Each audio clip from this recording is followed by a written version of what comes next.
Chinese companies have already successfully decentralized. Others will no doubt do so and do so in distinctive ways.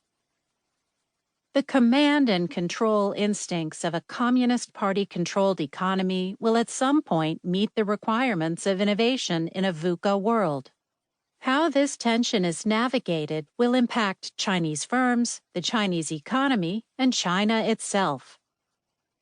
Steiber addresses such an interesting and important set of issues that scholars and practitioners in China and elsewhere need to be aware of the many quiet changes taking place in China as Chinese companies transform from growth through imitation to growth through innovation.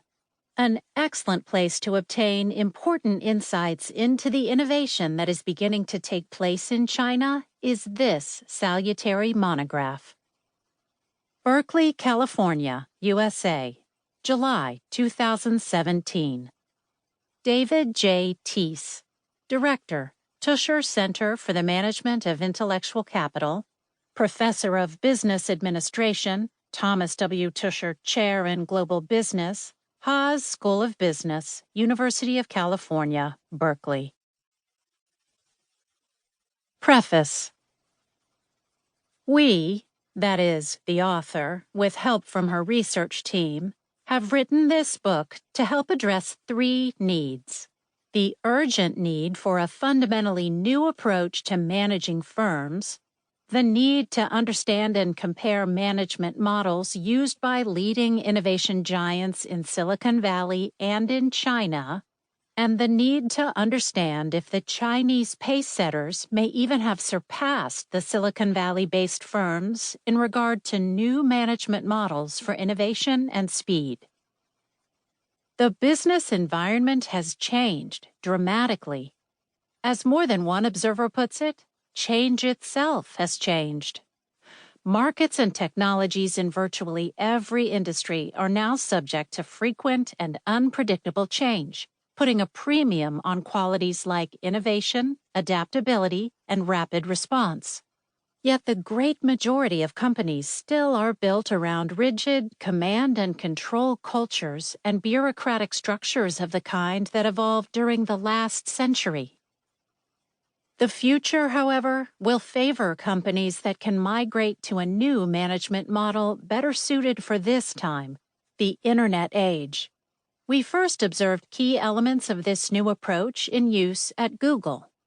Our findings were published in an award-winning journal article and in Dr. Annika Steiber's 2014 book, The Google Model: Managing Continuous Innovation in a Rapidly Changing World.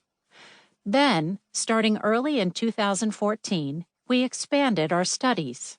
The goal was to ascertain whether we were, in fact, onto something that might be widely applicable. So we combed through the writings by a multitude of eminent business scholars, consultants, journalists, and executives worldwide, searching for evidence on what works best for managing amid rapid change. We also widened our own inquiries to look at companies which, like Google, had grown and flourished well beyond the startup stage in Silicon Valley. These companies were Tesla, Apogee, and the social networking leaders Facebook, LinkedIn, and Twitter. We found a remarkable convergence. The companies turned out to be using management principles and practices that not only were similar to each other's and to Google's, but were also congruent with the best new management practices identified in our global review of the research literature. We labeled these practices the Silicon Valley model because at the time, the Valley is where they appeared to be most highly developed and most thoroughly applied. The results of the further study, including a detailed description of the model, were published in The Silicon Valley Model: Management for Entrepreneurship, 2016, by Dr. Steiber and Sverker Alang. Then, shortly afterward, the author of this book was invited by Haier, the global home appliance firm, to visit its headquarters in China. People at Haier wanted to discuss their own management model, which in their view was even more advanced than the Silicon Valley model. That visit became the trigger for this.